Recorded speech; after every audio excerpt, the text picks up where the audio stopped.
coming at all. Realistically, I had a conversation with my brother that morning, and he was just trying to get me in the right headspace because obviously, you know, it's just tension around the subject, so it just put me in the left field when they just randomly in the team meeting. It was a beautiful moment. So, what kind of conversation did you have with Fred after that happened? I called him after we were done around like 7:30, 8ish at night, and I just let him know he was happy, and he actually told me, you know, he had a little birdie told him beforehand, so I guess he, in some sense, already knew a little bit, but so he was just getting me in the right headspace in the morning before, you know, and just being a good brother at that point. You know? Did you think about transferring and maybe going somewhere where you could get a scholarship? I don't think so. You know, I'm born and raised here. I have the city tattooed on the back of my neck for a reason. I always want to be a Sun Devil. I always have wanted to. What does it say that two brothers were both able to accomplish that? I don't know that that's happened before.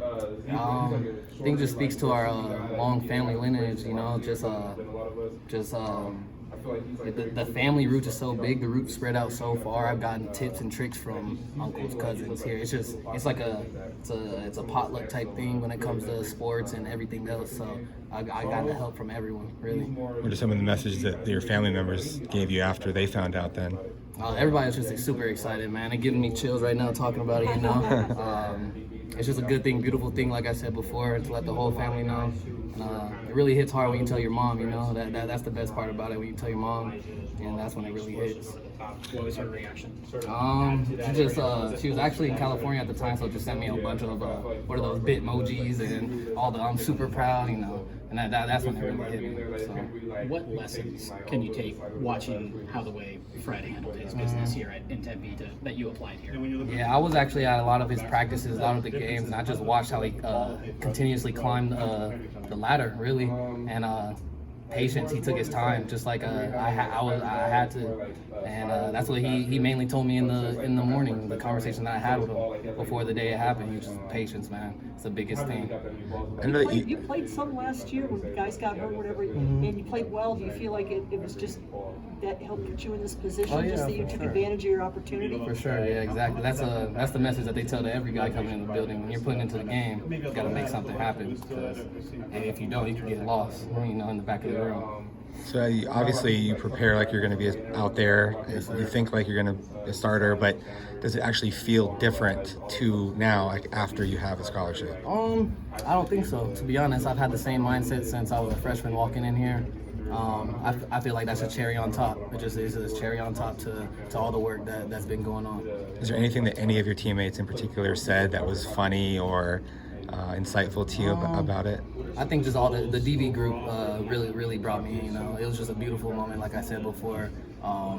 Because obviously I've had conversations with my brothers, you know, my DBs, about that topic. So it's just a beautiful thing when they are able to pat me on the back, man. You earned it. It feels good.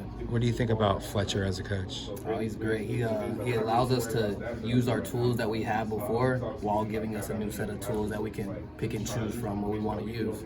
It's just a good, like, open family, you know. So many people are looking at the secondary this year because of how many starters left. So what's your perspective on the group? I think we have a lot of starters returning, to be honest, in my opinion. But it's just keep building from where we started last year. We were the #1 defense, so that's what the coaches are telling us this year. That's our expectations. Nothing should change, you know. So it doesn't feel like there's any experience loss because these guys came in from other places where they were also starting. Exactly. And we all mesh really well. That's the biggest point. You might have mentioned this already earlier on, but just how much does it mean to you to represent your hometown and be able to play here? Yeah, I said earlier, like when I was talking earlier, it gave me goosebumps. Yeah, I got, like I said, I have the tattoo on the back of my neck for a reason. It's my city. I was born and raised here. And it's just a beautiful thing to let my city know, you know, that the hard work paid off. And what's the tag? It's just the city skyline. It's right there. Yeah. I've had it for, you know, a couple of years now. The city means a lot to me. It's really what I do. You know, I'm born and raised here. When you get on the field, you know, I feel like in some of our logs, it's not Elijah Gammage tackle someone, it's that he like takes their soul, destroys them. So like when you step on the field, you know, what's your mindset? like I told you guys earlier, just always to make a play, show up somehow, you know. Like if you show up in any kind of way, people notice, people see something, you know, they see your number, they see your name. And then when you do that consistently over and over, it's like, this is what he does, he makes plays. Do you like playing on special teams? I do, that's the way to get to the league. A lot of people get to the league just like that. It's another avenue. I like having multiple roads, you know, to success and everything in life. And it's just another road to get there. Sounds like your brother talking. You grew up well. Thanks, man. Can we see the tattoo on this side too? What does it say? Blame the city, I'm a product of it. So whatever I do, you can blame the city because they raised me. That's very cool.